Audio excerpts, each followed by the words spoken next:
A little homeless girl begs Johnny Depp for help. Then he notices something important and immediately takes action. Between towering glass monoliths of downtown, Johnny Depp emerged from the grand entrance of a luxury hotel. The air was filled with the usual urban symphony, car horns honking in the distance, the chatter of passers-by, and the faint rumble of construction work echoing from a few blocks away. Johnny, dressed in his signature eclectic style, sunglasses perched on his nose, made his way towards the sleek black limousine waiting at the curb. His chauffeur, a tall man in his 50s named Thomas, stood at attention beside the vehicle. With practiced efficiency, Thomas opened the rear door as Johnny approached. "Good morning, Mr. Depp," he said with a polite nod. "I trust you had a pleasant stay?" Johnny returned the greeting with a warm smile. "Morning, Thomas. It was fine, thanks. Looking forward to getting back home, though, but we still need to make one more stop for a photo shoot session." As Johnny was about to slide into the plush leather interior of the limo, a small figure darted past him, moving with surprising speed. Before he could fully register what was happening, he felt something latch onto his leg. Looking down, he saw a little girl, completely bald, clinging to him with all her might. Her body trembled and her eyes remained fixed on something in the distance, refusing to meet his gaze. Caught off guard, Johnny gently placed a hand on the girl's shoulder. "Hey there," he said softly, trying to catch her eye. "Are you all right?"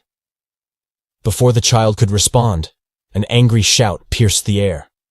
The girl's grip on Johnny's leg tightened for a moment, before she abruptly let go and fled without a word, disappearing into the crowd of pedestrians. A red-faced man in his 40s, wearing an apron emblazoned with the logo of a nearby convenience store, approached Johnny. His eyes were still focused on the direction the girl had run, not yet registering who he was addressing. "That little brat," the man spat, his words laced with bitterness. "She's always hanging around my store scaring away customers. Brings nothing but bad luck, I tell you." Johnny raised an eyebrow, his expression a mixture of concern and curiosity. "Has she actually done anything wrong? Steal something?" he asked, his voice calm but carrying a hint of challenge. The store owner, still caught up in his rant, went on. "No, she doesn't actually steal anything. She just strolls through the aisles, looking and touching everything. Always touching, never buying. It's unsettling, I tell you. My regulars don't like it, and neither do I. I think it's all part of her plan, biding her time until I let my guard down so she can steal something. She needs to learn to stay away from mid-sentence." The man's eyes finally focused on Johnny, and recognition dawned on his face.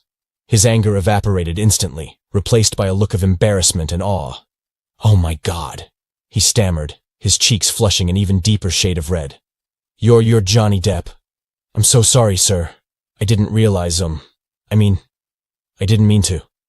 Johnny held up a hand, silencing the man's flustered apologies. "It's all right," he said, his tone measured. "But let me ask you again. Has this girl ever actually broken or disrupted anything from your store?" The store owner shifted uncomfortably, his eyes darting between Johnny and the direction the girl had fled. "Well, no, I told you," he admitted reluctantly. "But she's always there. It's not right." Johnny nodded slowly, his expression thoughtful. "You know," he said, his voice taking on a gentle, almost philosophical tone, "I've learned in my life that it's not wise to judge people for crimes they haven't committed. Maybe there's more to her story than meets the eye." With that, Johnny turned and slid into the waiting limousine. Thomas closed the door behind him, muffling the store owner's final bitter retort. "I don't like you celebrities anyway," the man muttered, his voice barely audible through the tinted glass. "Never care about what's really going on in the world." As the limousine pulled away from the curb, Johnny leaned back in his seat, his mind still on the strange encounter. The girl's frightened eyes and the store owner's misplaced anger lingered in his thoughts as the city scenery began to roll by outside the window. As the limousine merged into the morning traffic, Johnny leaned forward, addressing his chauffeur. "Thomas," he said, his voice carrying a note of urgency.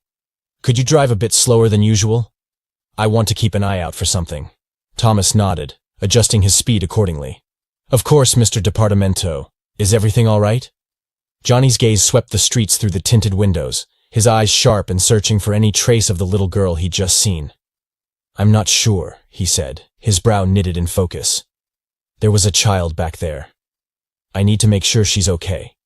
She's bald. Looks like 9 or 10 years old. Help me look for her. Surely, sir, came the quick response, steady and reassuring. The city landscape rolled by at a more leisurely pace, bustling sidewalks filled with morning commuters, street vendors setting up their carts, and the occasional group of tourists already out exploring. Johnny's gaze darted from person to person, looking for that small bald head in the sea of faces. Just as he was about to give up hope, he spotted a familiar figure huddled against the wall outside another convenience store at the next block. "Thomas," he said quickly, "could you pull over here, please?" The limousine came to a smooth stop, and Johnny stepped out onto the sidewalk, his signature sunglasses in place. He approached the girl slowly, not wanting to startle her. She sat on the ground, a small paper cup extended in front of her for donations. Her posture spoke of exhaustion and resignation, but as Johnny drew near, her eyes lit up with recognition. Johnny crouched down to her level, offering a gentle smile. "Hello again," he said softly. He reached into his wallet, pulling out several large bills and placing them in her cup.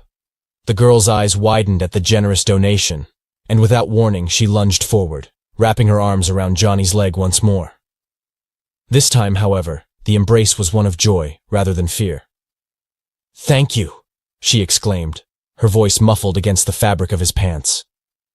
Then, looking up at him with wonder in her eyes, she asked, "Are you Captain Jack Sparrow? Where's your ship?" Johnny couldn't help but chuckle, the girl's innocence and enthusiasm warming his heart despite the sadness of her situation. "Well, love," he said, slipping into his Jack Sparrow voice, "the Black Pearl is safely anchored in a secret cove, waiting for her next adventure. But tell me, what's a brave little pirate like yourself doing out here all alone?" The girl's smile faltered slightly, and she glanced around nervously before looking back at Johnny. "Captain Jack Sparrow," she said, her voice dropping to a whisper. "Please help me." Johnny's hand moved towards his wallet again, but the girl shook her head vigorously. "Not money," she said, her eyes pleading. "I need," before she could finish her sentence, a small crowd started to form around them. Fans, recognizing Johnny, approached with phones in hand, calling his name and eagerly asking for pictures. Some murmured questions, speculating about what the celebrity was doing with the homeless girl. The girl flinched, shrinking back as the growing attention overwhelmed her. A few pushed closer, unintentionally jostling him as they vied for his attention. Johnny instinctively took a step back, his calm demeanor barely faltering as he moved toward the limousine. Thomas, ever watchful, stepped in swiftly. "All right, folks, give him some space," he said firmly, his imposing presence cutting through the commotion. Guiding Johnny with a hand on his shoulder, he opened the limo door and ushered him inside with practiced ease. Once inside, Johnny glanced back through the window, his brow furrowed with concern as the girl disappeared into the crowd. "Mr. Depp, I'm sorry, but we should go. Your schedule," Thomas began, his tone firm but polite. When there was no response, he leaned slightly closer. "Mr. Depp." Johnny eventually turned away from the window, his expression distant and preoccupied. "Yeah, I heard you," he murmured to Thomas, his voice unusually soft. His eyes flicked back to the busy street for a moment, before he straightened in his seat. "I'll be back," he whispered under his breath, a quiet promise meant for the girl. As he spoke, Thomas signaled the driver to merge into traffic. Once they were moving again, Johnny's phone rang. He answered to find an event organizer on the other end, confirming his attendance at an upcoming magazine photo shoot. "Yes, everything's still on schedule. I'm on my way," Johnny assured them, even as his thoughts remained fixed on the girl he'd left behind. As he ended the call, he turned to Thomas with a determined look. "We have a few minutes to spare, right?" Thomas checked the time and nodded. "About 5 minutes, sir, if we are to arrive on time for your appointment." "Then let's go back," Johnny said firmly. "There's something I need to do." The limousine smoothly navigated the city streets, retracing their route with practiced efficiency. Johnny's eyes remained fixed on the passing scenery, searching for any sign of the little girl. As they approached the spot where he had last seen her, his heart sank. The crowd had dispersed, and there was no sign of the child. "Pull over here, Thomas," Johnny instructed as they reached the convenience store. "I'll be back in a moment." As Johnny stepped out of the car, he turned to his chauffeur. "I'm just going to take a quick look inside the store. I won't be long." The bell above the door chimed softly as Johnny entered the store. The fluorescent lights hummed overhead, casting a harsh glow over the aisles of snacks and household items. Behind the counter, a teenage cashier was deeply engrossed in a mobile game, barely glancing up as Johnny walked in. Moving quietly through the store, Johnny scanned each aisle systematically. His eyes darted from shelf to shelf, looking for any sign of movement, any hint of the small figure he'd encountered earlier. The only sounds were the beeping of the cashier's game and the distant hum of the refrigeration units. After a thorough search yielded no results, Johnny approached the counter. The cashier finally looked up from his phone, his eyes widening slightly as he recognized the customer standing before him. "Excuse me," Johnny said politely. "I'm looking for a little girl, baldhead, about this tall." He gestured with his hand to indicate the child's height. "Have you seen anyone like that in here recently?" The cashier's expression remained blank as he shook his head. "Nah, man, haven't seen any kids in here today." Without waiting for a response, he turned his attention back to his game. Disappointed but not deterred, Johnny thanked the cashier and stepped back out onto the street. The afternoon sun beat down as he took several steps in each direction, scanning the nearby alleys and sidewalks.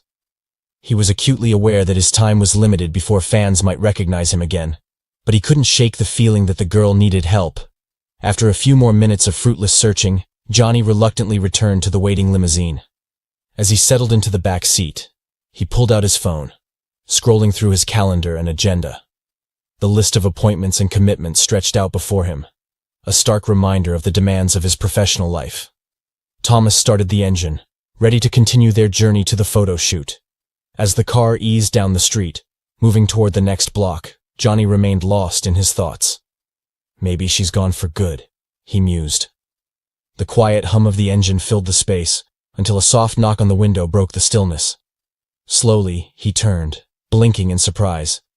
There, just outside, was a small face pressed against the glass, tiny hands cupped around her eyes as she gazed intently into the tinted interior. His heart leapt as he recognized the little girl from earlier, her bald head unmistakable even through the darkened glass. He suddenly realized that the limousine had come to a stop at a traffic light. His eyes darted to the traffic signal countdown, which showed only a few seconds remaining before the light would change. Without hesitation, Johnny reached for the door handle, ready to speak with her again and finally uncover the mystery of her plea for help. "Come on," Johnny said urgently to the girl, making a split-second decision. Without hesitation, he swung the door open and helped her into the back seat, which was just before the light could turn green. The soft creak of the leather seats echoed as she settled beside him, her small frame seeming even more fragile against the plush interior of the vehicle. Thomas glanced in the rearview mirror, his eyebrows raised in surprise, but he said nothing as the light turned green and he smoothly accelerated. Inside the climate-controlled environment of the limousine, the girl seemed to relax slightly. Her wide eyes took in the plush surroundings, and she smiled, a stark contrast to the streets she had been inhabiting. Johnny watched her carefully, noticing how she unconsciously rubbed her arms as if cold, despite the comfortable temperature in the car. "What's your name?" Johnny asked gently, trying to put her at ease. The girl hesitated for a moment before answering in a small voice. "Sonia." "It's nice to meet you properly, Sonia," Johnny said with a warm smile. "Now can you tell me what kind of help you need?" Instead of answering directly, Sonia pointed through the window to a building they were passing. Johnny followed her gesture and saw a large sign that read, "Orphanage," on the front of an old, somewhat run-down structure. Before he could ask for clarification, Sonia made another gesture, this time more personal and troubling. She indicated her bald head and then pulled up her sleeve, revealing a dark, concerning mark on her arm. "Please help, sir," she repeated, her voice trembling slightly. The plea carried new weight with these visual clues, and Johnny felt a knot forming in his stomach as he began to piece together the situation. Leaning closer, Johnny carefully studied the mark on Sonia's arm. His expression grew serious as he processed what he was seeing. The combination of her bald head, pale skin, and the suspicious mark led him to a sobering conclusion about her medical condition. Sonia, he said softly, his voice filled with concern. Are you sick? Is that why you need help? The girl nodded, her eyes filling with tears. The doctors at the orphanage said I need special medicine, but they don't have enough money. I've been trying to save up, but... Her voice trailed off as she gestured helplessly at her meager possessions. The gravity of the situation settled over the car's interior like a heavy blanket. Without hesitation, Johnny turned to address his chauffeur. Thomas, can you find parking near that orphanage we just passed? We need to speak with someone there. Of course, Mr. Depp, Thomas replied, already changing lanes to turn around. As they approached the orphanage, Johnny's attention remained fixed on Sonia. He noticed how she seemed to shrink into herself as they got closer to the building, her earlier bravery giving way to apprehension. It's going to be okay, Johnny assured her, placing a gentle hand on her shoulder. We're going to figure this out together, all right? Sonia nodded, managing a small smile that didn't quite reach her eyes. The limousine came to a stop in front of the orphanage, and Johnny helped Sonia out of the car. As they approached the entrance, he noticed her steps becoming slower, more hesitant. The short flight of stairs leading to the front door seemed to loom before them like a mountain. Just as they reached the bottom step, Sonia's legs gave out beneath her. Johnny instinctively reached out to catch her, but she was already losing her balance. His grip slowed her descent, preventing her from falling too quickly, but in a heart-stopping moment she tumbled the last few steps, her small body crashing onto the pavement below. "Sonia!" Johnny cried out, rushing to her side. He gently cradled her head, relieved to see that she was still conscious, but alarmed by the trickle of blood from a cut on her forehead. Without wasting a moment, Johnny pulled out his phone and dialed emergency services. As he quickly explained the situation to the operator, his free hand stayed on Sonia's shoulder, offering what little comfort he could while trying to keep her still. She was conscious.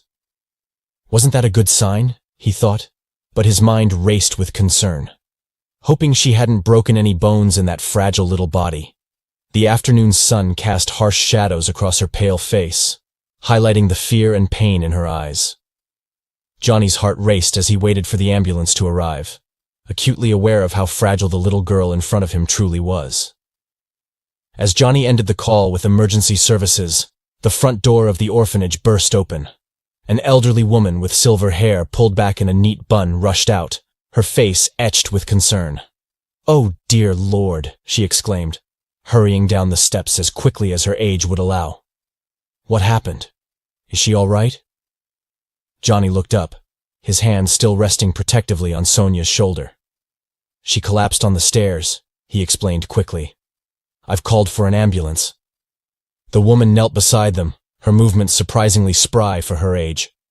"I'm Miss Abigail," she said, her voice carrying both authority and genuine concern. "I'm the caregiver and owner of the orphanage. We saw what happened on our security cameras, and I came as fast as I could." Miss Abigail gently brushed Sonia's cheek, her eyes filled with a mixture of worry and affection. "Oh, Sonia," she murmured, "what have you gotten yourself into this time?" Turning to Johnny, Miss Abigail's expression grew more somber. "I'm afraid Sonia has been diagnosed with cancer, and because of her condition she's been experiencing weakness and imbalance. She falls quite frequently. We've been doing everything we can to manage her care." But her voice faltered, and she trailed off, her eyes misting over with unshed tears. Before Johnny could respond, the wail of sirens pierced the air. An ambulance rounded the corner, its lights flashing as it pulled up to the curb. Two paramedics quickly exited the vehicle, wheeling a stretcher between them. As the paramedics began to assess Sonia's condition, her small voice broke through the commotion. "Captain Sparrow," she called weakly, reaching out for Johnny's hand. "Will you come with me, please?" Johnny's heart clenched at the fear in her voice. He glanced at Miss Abigail, who nodded encouragingly. "Of course, Sonia," he said, squeezing her hand gently. "I'll be right there with you." However, as the paramedics prepared to load Sonia into the ambulance, one of them turned to Johnny with an apologetic expression. "I'm sorry, sir, but we can only allow one person to ride along, and it should be her guardian." Johnny nodded in understanding, then leaned down to speak to Sonia. "Listen, sweetheart," he said softly. "Miss Abigail is going to ride with you in the ambulance, but I promise I'll meet you at the hospital, okay? My ship will be right behind you. I promise." Sonia's lip trembled, but she nodded bravely. You promise? Pirate's honor, Johnny replied with a wink, earning a small smile from the girl. As the paramedics loaded Sonia into the ambulance, Miss Abigail climbed in beside her. The doors closed, and the vehicle pulled away, its sirens now silent, but lights still flashing. Johnny turned to Thomas, who had been waiting quietly nearby. We're going to follow them to the hospital, he said firmly. Can you keep up with the ambulance? Thomas nodded, already moving towards the limousine. Of course, Mr. Depp. I'll make sure we don't lose sight of them. As they settled into the car and began to follow the ambulance through the city traffic, Johnny sat quietly in the back seat, his mind racing. Questions about Sonia's condition, her life at the orphanage, and how he could help swirled through his thoughts. Thomas navigated the streets with practiced skill, maintaining a respectful distance from the ambulance while ensuring they didn't fall behind. The city passed by in a blur of buildings and faces, but Johnny's focus remained fixed on the vehicle ahead, carrying the little girl who had so unexpectedly entered his life. The emergency room bustled with activity as Johnny made his way through the sliding doors. The antiseptic smell and harsh fluorescent lighting created a stark contrast to the warm afternoon he'd left behind. He approached the nurse's station, inquiring about Sonia's whereabouts. She's being examined by the doctor now, the nurse informed him, gesturing towards a curtained area. Are you family? Johnny hesitated for a moment before responding. I'm a friend. I brought her in. The nurse nodded sympathetically. You can wait outside the curtain. The doctor should be out soon to give an update. As Johnny settled into the uncomfortable plastic chair outside Sonia's room, he spotted Miss Abigail pacing nearby. Her eyes met his as he approached, and relief washed over her face. The heavy silence between them grew, the weight of the situation pressing in, until Miss Abigail suddenly stopped in her tracks, her eyes widening with recognition. Oh my goodness, she gasped, her voice catching in surprise. Sir, you're Johnny Depp. I'm so sorry, I didn't even realize. How did you become involved in all this? Johnny briefly recounted his earlier encounters with Sonia, from the moment she grabbed his leg outside the hotel to their meeting at the traffic light. Miss Abigail listened intently, her expression a mixture of gratitude and amazement. Mr. Depp, I'm so glad you're here, she said, her voice thick with emotion. I feel I owe you an explanation about Sonia's situation. Johnny nodded encouragingly, and Miss Abigail took a deep breath before continuing. The truth is, our orphanage has been struggling financially for years, Miss Abigail began, her gaze dropping to the floor. We do our best to care for the children, but when Sonia was diagnosed with stage 3 malignant melanoma, we found ourselves completely out of our depth. The treatment she needs. It's far beyond what we can afford, and her condition has only worsened over the past year. Her voice trembled slightly as she continued. Sonia overheard the doctors discussing her condition. She knew how serious it was, and I think that's why she's been so reluctant to return to the orphanage lately. She's been begging on the streets, trying to save money for her own treatment. The revelation hit Johnny like a physical blow. Suddenly Sonia's her presence in stores, her desperation, made tragic sense. That's probably why she was in those shops. Johnny asked more to himself than to Miss Abigail. She was seeking shelter from the sun? Miss Abigail nodded, her expression heavy with sadness. Yes, and trying to stay warm. The poor dear. I've received so many complaints from local store owners about her presence, but she never told us why she was really there. It's becoming harder to keep her inside the orphanage. Just as Miss Abigail finished her explanation, Johnny's phone began to ring. I'm sorry. I need to take this, Miss Abigail. We'll talk soon. He excused himself, stepping away to answer the call. It was the event organizer from the photo shoot he was supposed to attend. Mr. Depp, the voice on the other end said, clearly agitated. Where are you? We've been waiting for over an hour. The entire shoot is behind schedule. Johnny paced further down the sterile hospital hallway, carefully avoiding curious eyes and ears, searching for a quiet place to speak. After a moment of hesitation, he made a quick decision. I'm sorry, he said, his voice steady but resolute. I won't be able to make it. There's been an emergency. The organizer's tone shifted from frustration to disbelief. An emergency? Mr. Depp, you said that everything's a schedule. This shoot has been planned for months. The contract clearly states I understand. Johnny interrupted, his voice calm but resolute. "And I'll accept whatever penalties are in the contract, but right now there's something more important that needs my attention." Without waiting for a response, Johnny ended the call. He knew there would be consequences, financial penalties, possibly even damage to professional relationships. But as he looked back towards the curtained area where Sonia lay, he knew he had made the right choice. Returning to Miss Abigail, Johnny found her wiping away tears. "Mr. Depp," she began, her voice filled with gratitude, "I can't thank you enough for what you've done already. But I have to ask, what happens now?" Johnny's gaze shifted from Miss Abigail to the curtain hiding Sonia from view, then back again. In that moment, the contrast between his privileged position and Sonia's desperate situation crystallized his resolve. "Now," he said with quiet determination, "we make sure Sonia gets the treatment she needs, and while we wait for the doctor, tell me about your orphanage, Miss Abigail." Miss Abigail took a deep breath, her eyes steady but tinged with exhaustion. "The orphanage is called Hope's Haven," she began softly. "We've been running it for over 20 years, but it's been getting harder with each passing year. It's located in the heart of the city, so the costs are overwhelming. Rent is high and the space is limited. The building itself is old, no modern amenities, and it's been tough keeping it safe and comfortable for the children. We've had to make do with what we have, but it's barely enough. There's no room to expand, and with the rising costs of everything, it's been overwhelming. It's been a struggle just to keep the doors open. Some of the staff and even I have to volunteer from our own pocket just to keep things running." She hesitated, a tired sigh escaping her lips. "We manage, but it's getting harder every day. The city's growing, but we feel like we're being squeezed out. It's difficult to give the children what they need when everything else feels like it's slipping through our fingers."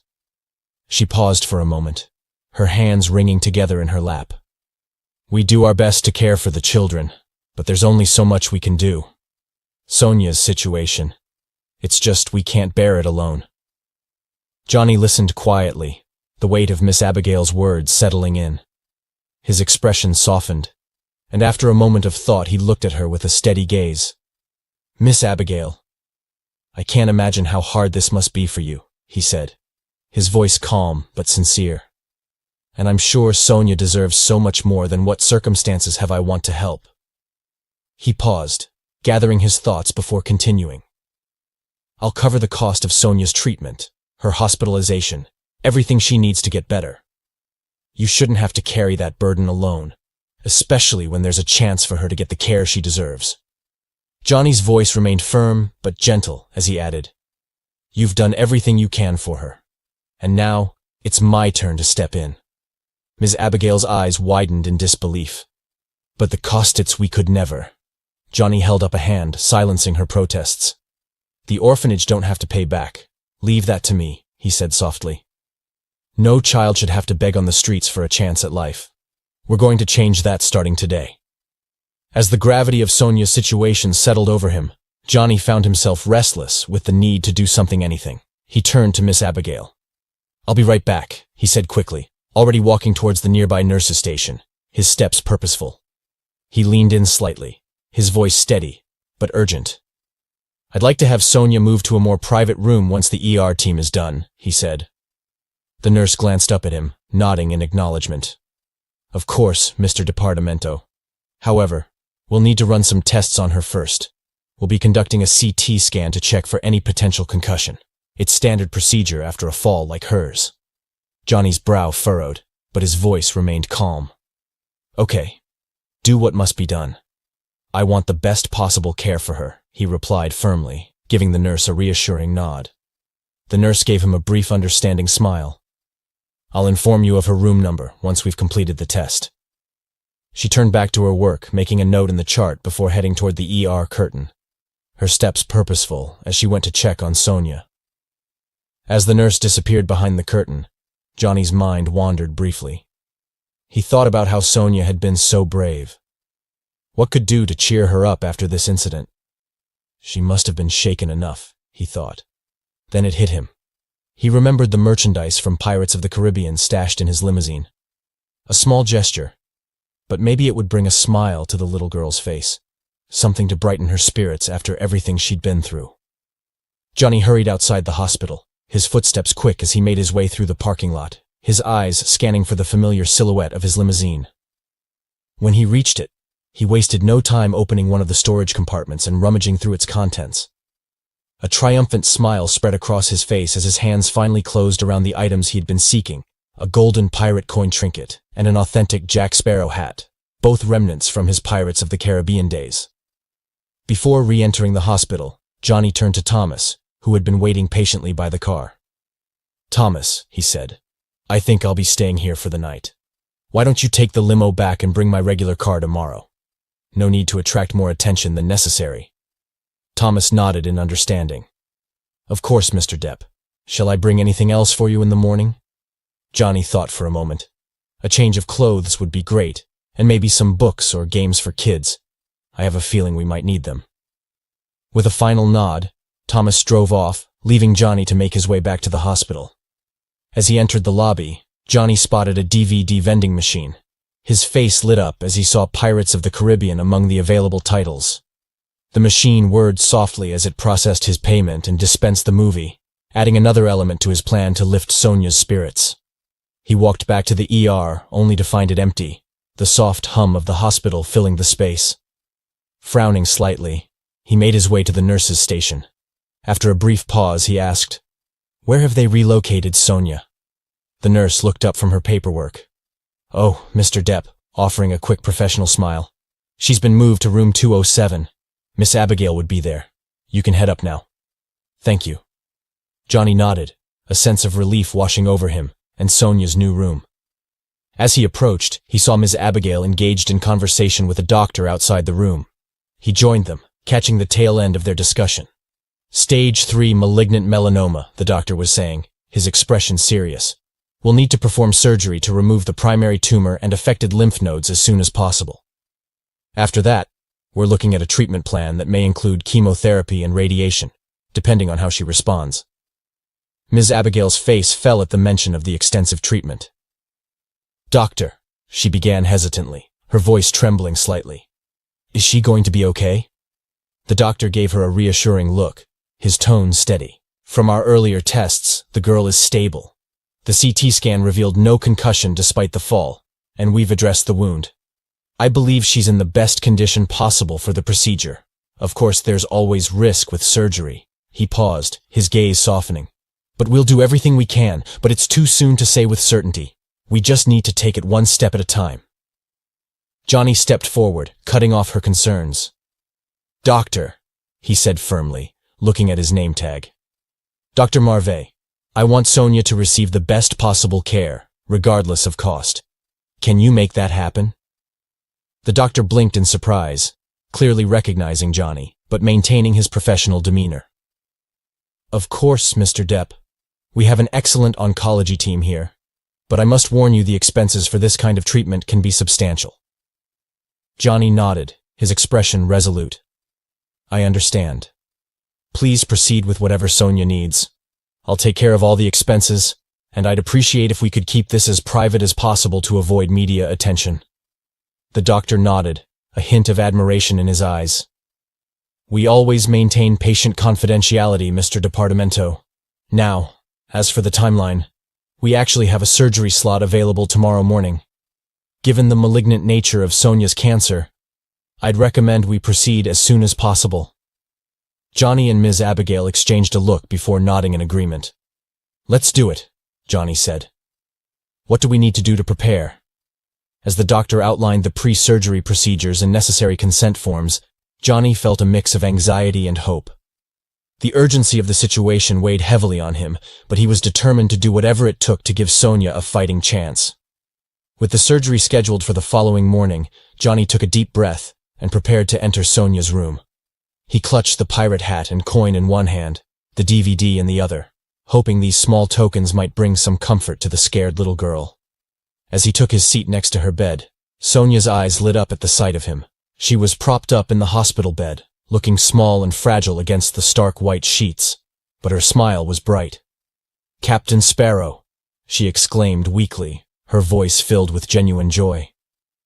Johnny smiled warmly, settling into the chair beside her bed. "Hello there, young pirate," he said, slipping easily into his Jack Sparrow voice. "I hear you're about to embark on quite the adventure." Sonia's smile faltered slightly, fear creeping into her eyes. "The doctor said they need to do surgery," she whispered. "I'm scared. I'm not as brave as you, Captain Sparrow." Johnny leaned in, his voice gentle but firm. "Now, listen here, love. Being brave doesn't mean you're not scared. It means doing what needs to be done even when you are scared. And from what I've seen, you're one of the bravest pirates I've ever met." He reached out, taking her small hand in his. "The doctors are going to help you, Sonia. They're going to fight this sickness inside you just like we fight sea monsters in our adventures. And when it's all over, you'll be ready for new adventures. What do you say? Are you ready to be brave?" Sonia hesitated for a moment, then nodded, a determined look settling on her face. "I'll try, Captain Sparrow, I promise." Johnny smiled, giving her hand a gentle squeeze. "That's my girl. Now I've brought you something special." With a flourish, he presented the pirate hat, gently placing it on Sonia's head. It was slightly too big, slipping down over her eyes, but her giggle was worth it. "And this," he said, pressing the golden coin into her palm, "is for good luck. Keep it close and remember that Captain Sparrow is rooting for you." Sonia's eyes widened as she examined the coin, turning it over in her hands with wonder. "It's beautiful," she whispered. Just then Miss Abigail entered the room, followed by a nurse pushing a small TV on a cart. "Look what Mr. Depp arranged for us, Sonia," Miss Abigail said with a smile. "We're going to have a movie night." As the nurse set up the TV, Johnny turned to Sonia with a conspiratorial wink. "How about we watch some real pirate adventures?" he asked, holding up the DVD. Sonia's face lit up with excitement, but then fell slightly as she glanced at the IV in her arm. "But I'm not allowed to eat anything before the surgery," she said sadly. Johnny didn't miss a beat. "Ah, but that's part of the adventure," he exclaimed. "You see, in this movie there are times when even Captain Sparrow goes hungry. It's all part of being a true pirate. What do you say we brave it together?" Sonia giggled and nodded, her earlier fears momentarily forgotten in the excitement of the impromptu movie night. As the opening credits began to roll, Johnny settled back in his chair, grateful for this moment of normalcy amidst the chaos of the day. He watched as Sonia became engrossed in the film, her eyes wide with wonder at the swashbuckling adventures on screen. Midway through the movie, Johnny leaned in close to Sonia, his curiosity getting the better of him. "Sonia," he asked gently, "can I ask you something? Why did you keep going into those stores if you weren't buying anything?" "Sonia?" Sonia tore her eyes away from the screen, her expression suddenly serious. "It was always my dream to eat those snacks," she admitted quietly. "We rarely get treats like that at the orphanage. Just being there, seeing all the colorful packages, it made me feel like I could have a normal life someday." She paused, a small smile playing at her lips. Plus the air conditioning felt nice, and it was good to get out of the sun. "My skin don't itch too much. At least until the owners got mad and chased me out." Johnny felt his heart constrict at her words, amazed by the simple dreams of this brave little girl. He made a mental note to speak with Miss Abigail about improving conditions at the orphanage, determined to make at least some of Sonia's dreams come true. As the movie progressed, a nurse came in to take some final measurements and blood samples for the surgery. To Johnny's relief, Sonia barely noticed, too engrossed in the adventures of Captain Jack Sparrow to pay much attention to the medical procedures. Johnny found himself sharing behind-the-scenes stories from the filming, delighting in Sonia's laughter and eager questions. For a few precious hours, the hospital room was transformed into a world of pirate adventures and Hollywood magic. As the movie neared its end, Johnny noticed Sonia's eyelids growing heavy. By the time the credits rolled, she was fast asleep, the pirate hat tilted at a jaunty angle on her head, the golden coin clutched tightly in her hand. Carefully, so as not to wake her, Johnny moved to the room's small couch and switched off the TV. As he settled in for the night, his eyes remained fixed on Sonia's peaceful form. In the quiet of the hospital room, with the soft beeping of machines providing a steady rhythm, Johnny found himself reflecting on the day's extraordinary events. He thought about the photo shoot he'd missed, the potential career repercussions, and found that none of it mattered compared to the little girl sleeping before him. As he drifted off to sleep, Johnny made a silent promise to himself and to Sonia. He would do whatever it took to see her through this battle, to give her the chance at life and adventure that every child deserves. The first rays of dawn were just beginning to filter through the hospital room's blinds. When Johnny stirred from his uncomfortable sleep on the couch, he blinked, momentarily disoriented. Before the events of the previous day, the first rays of dawn were just beginning to filter through the hospital room's blinds. When Johnny stirred from his uncomfortable sleep on the couch, he blinked, momentarily disoriented before the events of the previous day came rushing back to him. His gaze immediately went to Sonia's bed, where he found her already awake, clutching the pirate coin tightly in her small fist. "Good morning, Captain Jack," Sonia said softly, a brave smile trembling on her lips, despite the fear evident in her eyes. Johnny quickly moved to her bedside, gently adjusting the Jack Sparrow hat that had slipped askew during the night. "Good morning, my brave little pirate," he replied warmly. "Ready for your big adventure today?" Before Sonia could answer, the door opened, and a team of medical professionals entered the room. Led by Dr. Marvey, a renowned oncologist with kind eyes and a reassuring demeanor, they began the final preparations for Sonia's surgery. As the team checked vital signs and reviewed the procedure one last time, Ms. Abigail arrived, slightly out of breath from her early morning rush to the hospital. She immediately went to Sonia's side, taking the girl's free hand in hers. "For good morning, sweetheart," Miss Abigail said, her voice filled with a mix of concern and encouragement. "Dr. Marvey is going to take very good care of you today.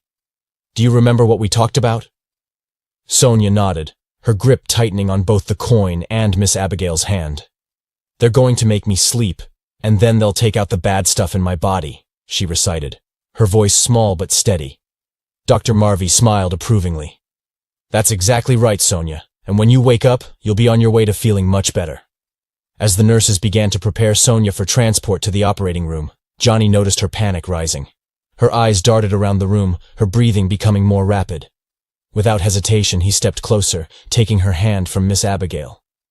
"Hey there, First Mate Sonia," he said softly, using his Jack Sparrow voice. "Remember what we talked about last night? About being brave?" Sonia nodded, her eyes locked on Johnny's face. "Well, this is your chance to show just how brave you are," he continued. "And do you know what? I'll be right here waiting for you when you wake up, just like a faithful captain waiting for his first mate to return from a dangerous mission. What do you say?" Sonia took a deep breath, visibly calming herself. Aye, Captain," she whispered, managing a small smile. As the nurses began to wheel Sonia's bed out of the room, Johnny walked alongside, maintaining a steady stream of pirate-themed encouragement. He carried the hat and coin, promising to keep them safe until she returned. At the operating room doors, Sonia's fear resurfaced. She reached out for Johnny, her small hand trembling. Johnny knelt beside her gurney, speaking softly. "You've got this, Sonia," he said, his voice filled with conviction. "Captain Jack Sparrow believes in you, and when you wake up we'll have more adventures together, I promise." Sonia's grip on his hand loosened as the pre-surgery medication began to take effect. With a final drowsy nod, she was wheeled into the operating room, the doors closing behind her. Johnny stood there for a moment, staring at the closed doors, before turning to Miss Abigail. They shared a look of nervous anticipation before making their way to the waiting area. As they settled into the uncomfortable chairs, Johnny's phone buzzed in his pocket. He pulled it out to find several missed calls and messages from his agent, publicist, and various business contacts. With a sigh, he silenced the device, his attention focused solely on the operating room indicator light.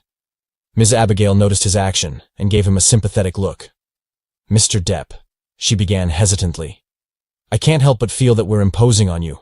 Your career, your obligations." Johnny shook his head firmly. "Mrs. Abigail, please. This is where I need to be right now. Everything else can wait." As the morning stretched on, Johnny and Ms. Abigail sat in companionable silence, each lost in their own thoughts and prayers for Sonia. The waiting room slowly filled with other anxious families, creating a shared atmosphere of hope and fear. Hours passed, marked only by the ticking of the wall clock and the occasional updates from passing nurses. At the operating room doors, Sonia's fear resurfaced. She reached out for Johnny, her small hand trembling. Johnny knelt beside her gurney, speaking softly. "You've got this, Sonia," he said, his voice filled with conviction. "Captain Jack Sparrow believes in you, and when you wake up we'll have more adventures together, I promise." Sonia's grip on his hand loosened as the pre-surgery medication began to take effect. With a final, drowsy nod, she was wheeled into the operating room, the doors closing behind her. Johnny stood there for a moment, staring at the closed doors, before turning to Miss Abigail. They shared a look of nervous anticipation before making their way to the waiting area.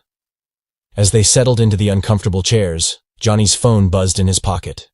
He pulled it out to find several missed calls and messages from his agent, publicist, and various business contacts. With a sigh, he silenced the device, his attention focused solely on the operating room indicator light. Ms. Abigail noticed his action and gave him a sympathetic look. "Mr. Depp," she began hesitantly, "I can't help but feel that we're imposing on you. Your career, your obligations." Johnny shook his head firmly. "Mrs. Abigail, please. This is where I need to be right now. Everything else can wait." As the morning stretched on, Johnny and Ms. Abigail sat in companionable silence, each lost in their own thoughts and prayers for Sonia.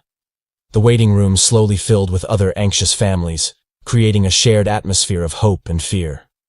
Hours passed, marked only by the ticking of the wall clock and the occasional updates from passing nurses. Johnny found himself pacing the small area, his eyes constantly drawn to the operating room doors, willing them to open with good news. Finally, after what felt like an eternity, Dr. Marvey emerged, still in his surgical scrubs. Johnny and Miss Abigail stood immediately, their hearts racing as they waited for the news that would shape Sonia's future. Dr. Marvey approached Johnny and Miss Abigail, his face tired but wearing a cautiously optimistic expression. "The surgery was successful," he announced, his voice carrying a note of relief. "We were able to remove the primary tumor and the affected lymph nodes." Johnny and Miss Abigail embraced spontaneously, both fighting back tears of relief. "Thank God," Ms. Abigail whispered, her voice choked with emotion. Dr. Marvey continued, his tone becoming more serious. "However, this is just the first step. Sonia will need ongoing treatment to ensure we've eliminated all the cancer cells. We're looking at a regimen of chemotherapy and possibly radiation, depending on how her body responds." Johnny nodded, his expression determined. "Whatever she needs, doctor, just tell us what to do next." As Dr. Marvey outlined the next steps in Sonia's treatment plan, a nurse approached to inform them that Sonia was being moved to the recovery room and would be waking up soon. "She'll be groggy from the anesthesia," the nurse explained, "but you can see her briefly if you'd like." Johnny and Ms. Abigail followed the nurse to the recovery area. As they approached Sonia's bed, they could see her starting to stir, her eyes fluttered open, unfocused at first, then settling on Johnny. "Captain Jack," she mumbled, her voice weak and slurred. Johnny stepped forward, gently placing the pirate hat back on her head, careful to avoid the surgical sites. "I'm here, First Mate Sonia," he said softly. "You did it. You were so brave." A weak smile spread across Sonia's face as she drifted back to sleep, the hat slightly askew on her bald head. As Sonia rested and Dr. Marvey excused himself after delivering the news, Johnny pulled Miss Abigail aside to discuss the path forward. His voice was calm but resolute. "I want to set up a fund," he said decisively, his eyes focused on both of them. "I mentioned yesterday about funding Sonia's continued treatment, but I want to commit more, specifically for the renovation and expansion of the orphanage as well. The city area may be limited, but we might find a more spacious location in the suburban area. There must be other orphans out there who need medical care they can't afford, and I was thinking we could set up a small clinic within the new orphanage, a place where they can get the care they deserve." Miss Abigail's eyes widened in disbelief. "Mr. Depp, that's incredibly generous, but are you sure? The costs could be astronomical." Johnny nodded firmly. "I'm sure I'll inform my assistant and my legal team can start drafting the paperwork immediately." As they discussed the details of the fund, a commotion in the hallway caught their attention. A small group of children, no more than 5 or 6, were being ushered towards Sonia's room by a nurse and a young woman Johnny recognized as one of the orphanage staff. The nurse, looking slightly frazzled, was gently warning them, her voice hushed. "Please, keep it down and let Sonia rest," she said, ushering them along. The children, wide-eyed and clearly concerned, whispered among themselves as they caught sight of Sonia's room, their steps quickening with a mix of excitement and apprehension. The orphanage staff member, a kind-faced woman, kept close to them, her expression filled with both care and a hint of worry. "These are Sonia's closest friends from her dorm," Ms. Abigail explained. "They've been so worried about her." The children crowded around Sonia's bed, their excited whispers filling the room. One little boy spotted the pirate hat and gasped in awe. "Is she really friends with Captain Jack Sparrow?" he asked, his eyes wide with wonder. Johnny chuckled, crouching down to the boy's level. "She certainly is," he said, slipping into his Jack Sparrow voice. "And let me tell you, she's the bravest pirate I've ever met." The children's eyes lit up as they recognized Johnny. But to his surprise and relief, they remained relatively calm, more interested in checking on their friend than in the celebrity in their midst. As the day wore on, Johnny found himself reading pirate stories to the small group of children, with Miss Abigail watching from the couch, grateful tears in her eyes. The room was filled with the sound of childish giggles and dramatic gasps as Johnny brought the tales to life with his animated storytelling. Johnny paused in his storytelling to look at Sonia. She was awake now, still weak, but smiling as she listened to the stories, surrounded by her friends.